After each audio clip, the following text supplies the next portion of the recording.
লইব সেটা পর্যন্ত তারপরও এই ক্যামেরাটা তো না লাগানো হয়েছে না কে চুরি করে নিছে কেন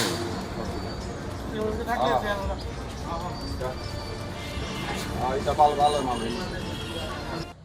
ও আমার এখানে রূপা আসলো প্রায় 15-20 ভরির মতো রূপা আসলো টুকটাক গুড়াগাড়া মাল আসলো এটা তো সব তো ই করি না ও লাখ দেড় লাখ টাকার মাল হইব দীর্ঘদিন আমার দোকানে চুরি হয়েছে এইলে 3 বার চুরি হয়েছে প্রশাসন আয়ে গেছে আমরা জানাইছি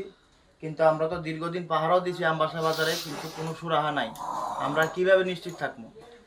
আমরা সারাদিন দোকানদারি করার পরে রাত্রে বাড়িতে গিয়ে তো ভাত খেয়ে একটু ঘুমাইতে হইব না আমরা দোকানেও থাকি পাহারাও দেই তারপরেও চুরি হয় শনিতলা প্রত্যেক মানে মাসের মধ্যে তো অন্তত একবার চুরি হয় আমরা চাই প্রশাসন যাতে আরো ভালোভাবে কঠোরভাবে পদক্ষেপ নেয় মানে সুষ্ঠু তদন্ত করে যাতে চুরগুলারে শনাক্ত করে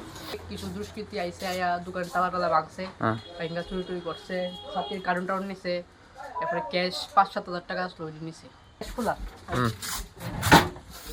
আচ্ছা আচ্ছা দোকানের এই হটপট নিছে দোকান পুরা উলট পালট করে গেছে